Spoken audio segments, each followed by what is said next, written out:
Hello, my name is Paul Geyer, and I'm here to chat with you today about deep foundations for buildings and similar structures.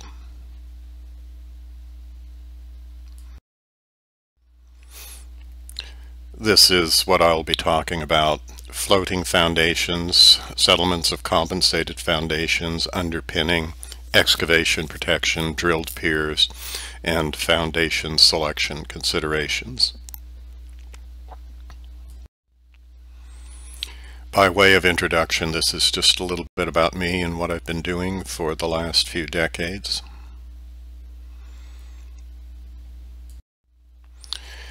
In general, a deep foundation derives its support from competent strata at significant depths below the surface, or alternatively has a depth to diameter ratio greater than 4.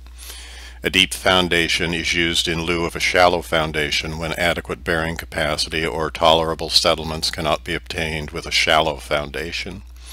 The term deep foundation includes piles, piers, or caissons, as well as footings or mats set into a deep excavation. This discussion is about problems of placing footings and mats in deep excavations and design of drilled piers. Drilled piers or caissons are simply large diameter piles, but the design process is somewhat different. An arbitrary distinction between a caisson and a pier is that the caisson is 30 inches or more in diameter.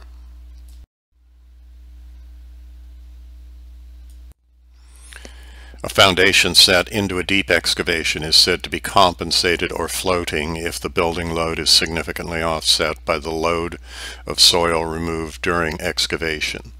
The foundation is fully compensated if the structural load equals the load removed by excavation, partially compensated if the structural load is greater, and overcompensated if the structural load is less than the weight of the excavated soil. A compensated foundation requires a study of expected subsoil rebound and settlement, excavation support systems, means to maintain foundation subsoil or rock integrity during excavation, and allowable bearing pressures for the soil or rock.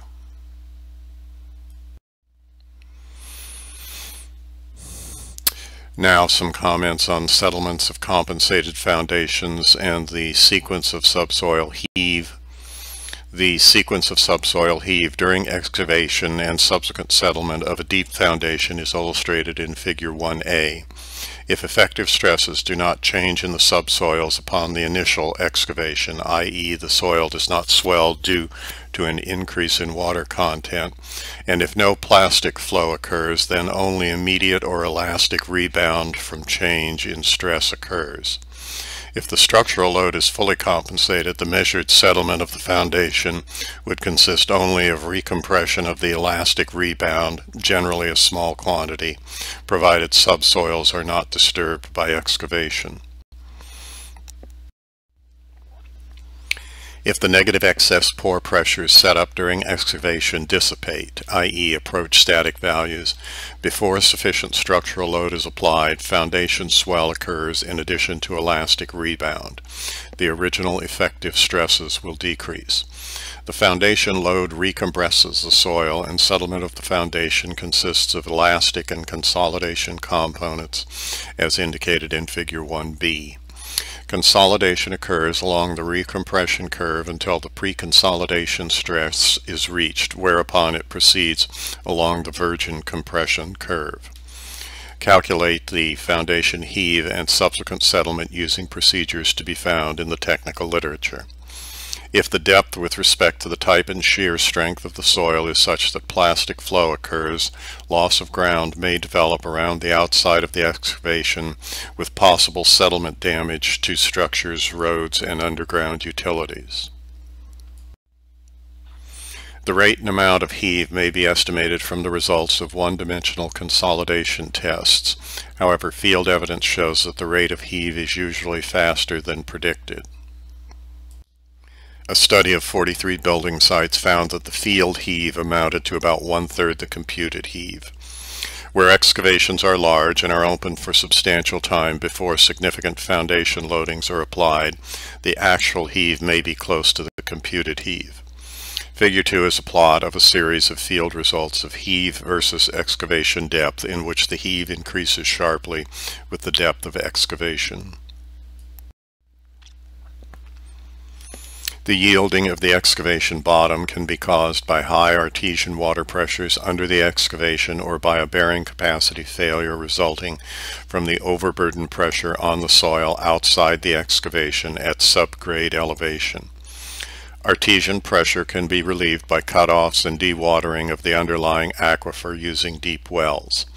The pumped water may be put back in the aquifer using recharge wells outside the excavation perimeter to avoid perimeter settlements or to preserve the groundwater table for environmental reasons. But this operation is not simple and should be done only when necessary.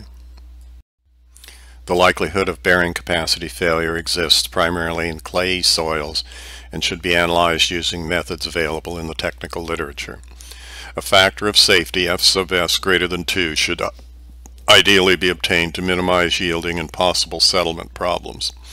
A large plastic flow may cause the bottom of the excavation to move upwards with resulting loss of ground. To avoid this possibility, investigate the potential for plastic flow, i.e. relationship between shear stress and shear strength, the sequence of placing wall bracing, and the depth of penetration of sheeting below the base of excavation. Two commonly used procedures to control bottom heave are dewatering and sequential excavation of the final 5 feet or more of soil. Groundwater lowering increases effective stresses and may reduce heave. Where subsoil permeabilities are not large, a deep and economical lowering of the groundwater to minimize heave can sometimes be achieved by eductor-type well point systems. Permitting a controlled rise of the groundwater level as the building load is applied acts to reduce effective stresses and counteracts the effect of the added building load. Sequential excavation is accomplished by removing soil to final grade via a series of successive trenches. As each trench is opened, the foundation element is poured before any adjacent trench is opened. The procedure recognizes the fact that more heave occurs in the later excavation stages than in earlier stages and is frequently used in shales. The tilting of a compensated foundation can occur if structural loads are not symmetrical or if soil conditions are non-uniform. Figure 1 indicates the effect of pore pressure dissipation during excavation and settlement response.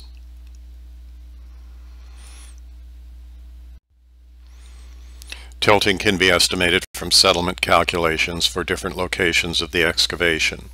Control of tilt is not generally necessary, but can be provided by piles or piers if required.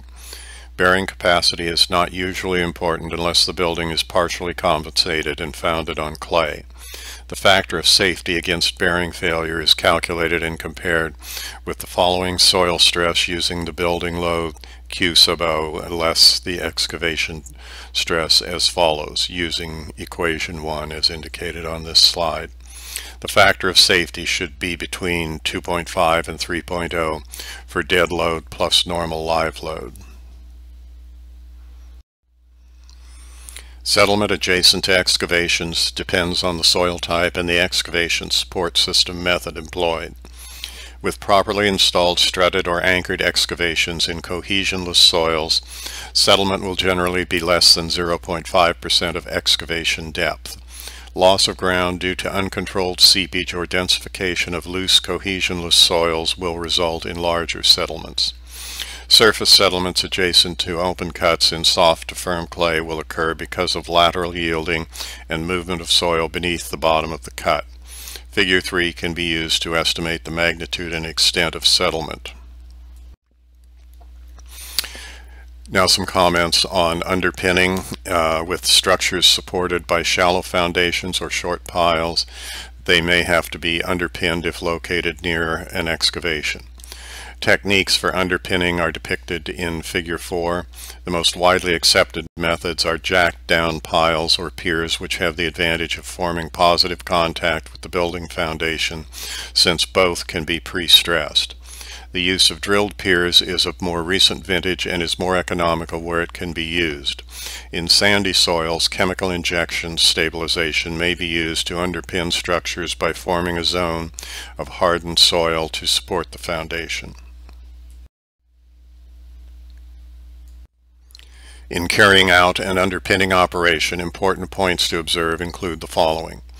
Pits opened under the building must be as small as possible, and survey monitoring of the building must be carried out in the areas of each pit to determine if damaging movements are occurring. Care must be taken to prevent significant lifting of local areas of the building during jacking. Concrete in piers must be allowed to set before any loading is applied.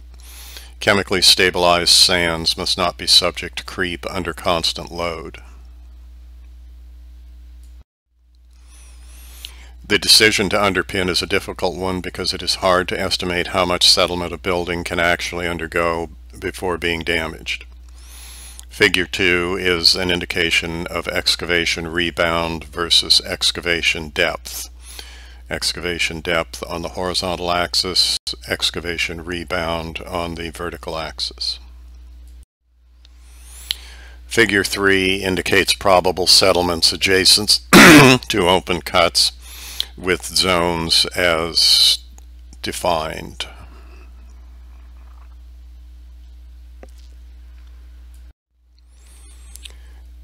During foundation construction, it's important that excavation subsoils be protected against deterioration as a result of exposure to the elements and heavy equipment. Difficulties can occur as a result of slaking, swelling, and piping of the excavation soils. Also, special classes of soils can collapse upon wetting. Methods for protecting an excavation are described in detail in Table 1, along with procedures for identifying problem soils. If these measures are not carried out, soils likely will be subjected to a loss of integrity and subsequent foundation performance will be impaired. Figure 4 indicates schematically different types of methods of underpinning. Jack-down piles, jack-down piers drilled and cast in place or installed by hand excavation, chemical solidification or grouting of sands, cast in place concrete slurry wall. Table 1 indicates excavation protection methods applicable in different soil types.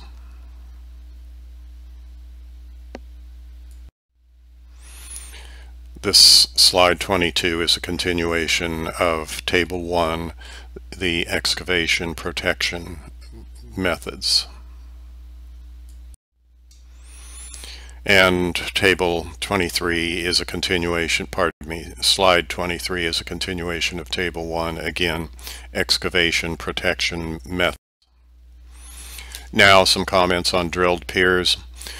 Drilled piers, also drilled shafts or drilled caissons, are often more economical than piles where equipment capable of rapid drilling is readily available because of the large capacity of a pier as compared with a pile.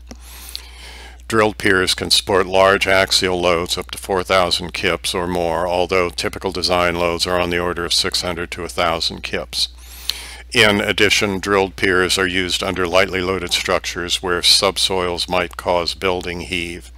Shaft diameters for high-capacity piers are available as follows: from 2.5 feet by 6-inch increments and from 5 feet by 1 foot increments. Also available are 15 and 2-foot diameter shafts, and commonly the maximum diameter of drilled piers is under 10 feet, with the 3 to 5 foot diameter very common. Drilled piers can be belled to a maximum bell size of 3 times the shaft diameter. The bells may be hemispherical or sloped. Drilled piers can be formed to a maximum depth of about 200 feet. Low-capacity drilled piers may have shafts only 12 to 18 inches in diameter and may not be under-reamed. The drilled pier is constructed by drilling the hole to the desired depth, belling if increased bearing capacity or uplift resistance is required, placing necessary reinforcement and filling the cavity with concrete as soon as possible after the hole is drilled. The quantity of concrete should be measured to ensure that the hole has been completely filled. Reinforcement may not be necessary for vertical loads, however it will always be required if the pier carries lateral loads. A minimum number of dowels will be required for unreinforced piers to tie the substructure to the pier. Reinforcement should be used only if necessary, since it is a construction obstruction. Consideration should be given to an increased shaft diameter or higher strength concrete in lieu of reinforcement. In caving soils and depending on local experience, the shaft is advanced by drilling a somewhat oversized hole and advancing the casing with shaft advance. Casing may be used to prevent groundwater from entering the shaft. When drilling and underreaming is completed, the reinforcing steel is placed and concrete is placed immediately. The casing may be left in place or withdrawn while simultaneously maintaining a head of concrete. If the casing is withdrawn, the potential exists for voids to be formed in the concrete, and special attention should be given to the volume of concrete poured. The use of drilling mud to maintain the shaft cavity. Drilling mud may be used also to prevent water from entering the shaft by maintaining a positive head differential in the shaft, since the drilling fluid has a higher density than water. The reinforced steel can be placed in the slurry-filled hole. Place concrete by trimming. And the use of drilling mud and casing. The shaft is drilled using drilling mud, the casing is placed, and the drilling mud is baled. Core barrels and other special drilling tools are available to socket the pier shaft into bedrock. With a good operator and a drill in good shape, it's possible to place 30 to 36 inch cores into solid rock at a rate of 2 to 3 feet per hour. Under reams are either hemispherical or 30 or 45 degree bell slopes.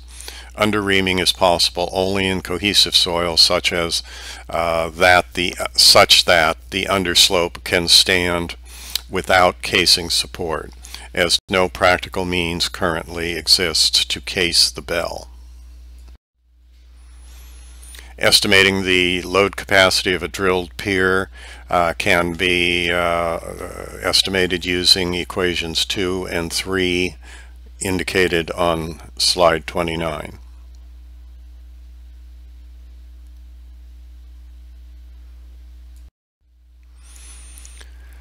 And drilled piers in cohesive soil, the skin resistance can be computed from equation 4 indicated on slide 30.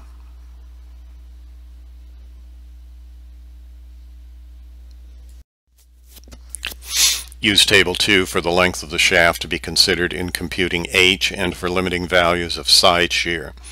The base resistance can be computed from equation 5 indicated on slide 31, where the quantities are as defined on this slide.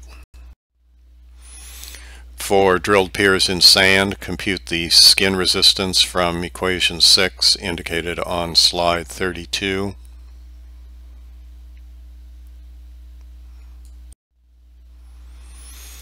Table 2 on slide 33 indicates design parameters for drilled piers in clay.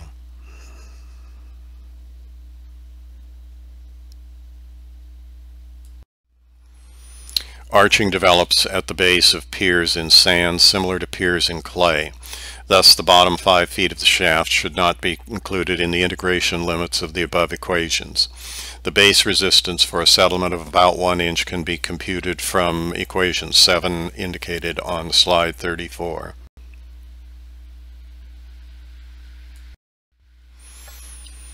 Now some comments for foundation selection considerations. Selection of an appropriate foundation depends upon the structure, functions, soil and groundwater conditions, construction schedules, construction economy, value of basement area, and other factors. On the basis of preliminary information concerning the purpose of the structure, foundation loads, and subsurface soil conditions, evaluate alternative types of foundations for the bearing capacity and total and differential settlements. Some foundation alternatives for different subsoil conditions are summarized in Table 3. Some foundation alternatives may not be initially obvious. For example, preliminary plans may not provide for a basement, but when cost studies show that a basement permits a floating foundation that reduces consolidation settlements at little or no increase in construction cost, or even at a cost reduction, the value of a basement can be substantial. Benefits of basement areas include needed garage space, office or storage space, and space for air conditioning and other equipment. The last item otherwise may require valuable building space or disfigure a roof line. While mat foundations are more expensive to design than individual spread footings, they usually result in considerable cost reduction provided the total area of spread footings is a large percentage of the basement area. Mat foundations may increase the required excavation area compared with spread footings. The most promising foundation types should be designed in a preliminary manner for detailed cost comparisons. Carry these designs far enough to determine the approximate size of footings, length and number of piles required, etc. Estimate the magnitude of differential and total foundation movements and the effect on structure. The behavior of similar foundation types in the area should be ascertained. The final foundation design should not be started until alternative types have been evaluated. Also, the effect of subsurface conditions, bearing capacity, and settlement on each alternative should be at least qualitatively evaluated.